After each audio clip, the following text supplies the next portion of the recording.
If you ask just about any tech YouTuber around, they'll say that the product that stole the show at Apple's September event this year was not the iPhones at all. It was this guy, the 6th generation iPad mini. This was a much needed design refresh to a tablet that hadn't seen a major update since the release of the first generation all the way back in 2012. If you guys watched any of my iPhone 12 mini videos last year, you'll know that I'm a big fan of smaller devices, and this iPad mini is no different. What Apple has done here is effectively taken the iPad Air that came out last year and then shrunk it down to iPad mini proportions. The 10.9-inch display on the Air shrinks to just 8.3 inches on the Mini. Now, if you want to get a good grasp for how small this tablet actually is, just attach the 2nd generation Apple Pencil, which is now compatible with it. The Pencil basically takes up the entire length of the Mini. Some people might be a little disappointed that Apple still hasn't moved to OLED displays with the iPad mini like they did with the iPhones or like Samsung did with some of their tablets. And normally, yes, I would probably agree with them. OLED looks way better because of the much higher contrast ratio. But here's the thing.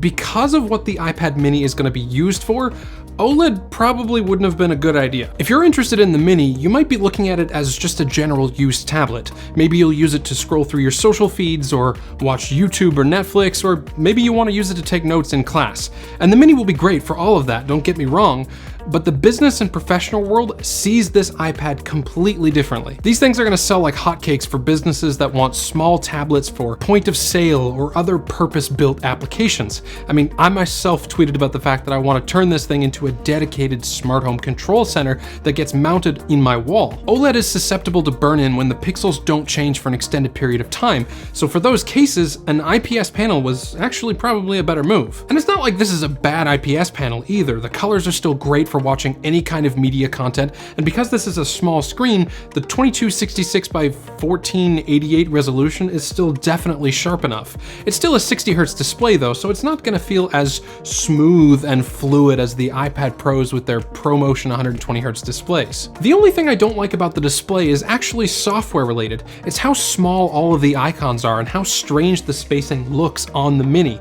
I know all iPads have this kind of padding between the bezel and the icons, but it just looks like a waste of space to me on something that's so small. Another huge upgrade to the Mini this year is the new front-facing camera. Apple has brought their 12-megapixel ultra-wide camera to the iPad Mini, and it makes use of the center stage feature, which attempts to keep you in frame no matter where you go in apps like FaceTime or Zoom.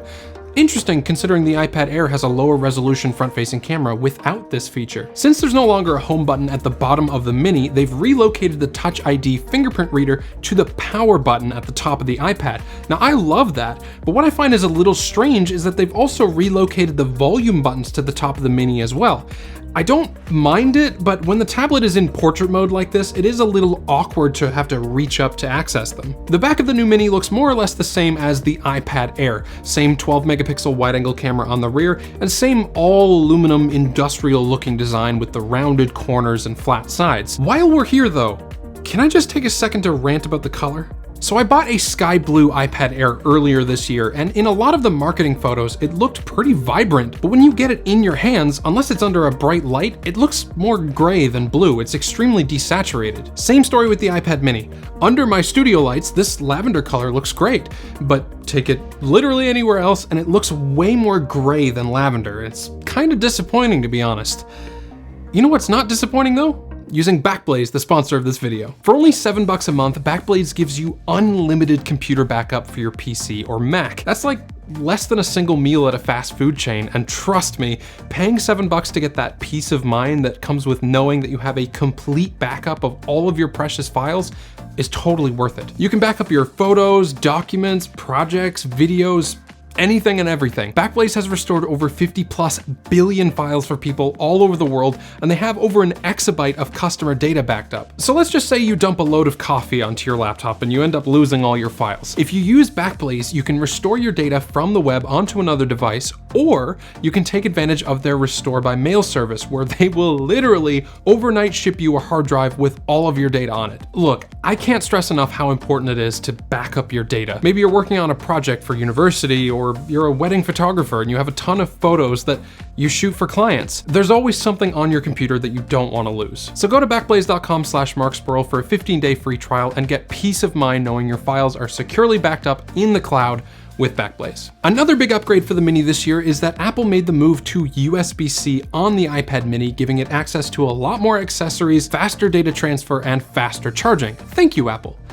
Now do the same to the iPhone. As soon as I said the word accessories, I had a thought that I didn't plan on putting in this video, but now I kind of feel the need to mention it. One thing you should consider is that there's a good chance that you won't be able to find a good keyboard case for the Mini anytime soon. This tablet is so small that even if someone did make a keyboard case for it, the keys would be so tiny and close together that typing on it would be uncomfortable anyway, so if using a keyboard with your tablet is essential, you might want to look at a different iPad model. Either way, the other advantages that USB-C brings to this tablet are pretty big. The last iPad Mini with the Lightning port took over 3 hours to fully charge from dead. This new Mini seemed to cut that in half with the 20-watt USB-C charger that was included in the box. The battery life was actually better than I was expecting too. I could easily get through a full day of pretty heavy usage with some extra juice left to spare, so I don't foresee battery life being an issue for you unless you intend on playing games all day long. Apple says you can get about 10 hours of web browsing or video watching with it. Naturally, the iPad Mini also got a performance bump. It uses the new A15 Bionic CPU that the iPhone 13 lineup has, giving it yet another edge over the now year-old iPad Air. It also gets an extra gig of RAM, up to 4 gigs from the previous Mini's 3. Now, are you gonna feel the difference in real-world use? Probably not, but it'll be nice to have as the device ages over time. It's actually a lot of fun to play games on a tablet that's this small, given how comfortable it is to hold. It makes me wish even more that they gave the Mini a 120Hz display. As much as I love this little iPad though, I'm kind of having a little bit of trouble trying to figure out who should buy it. Like I mentioned earlier, the size of it makes it perfect for certain specific applications.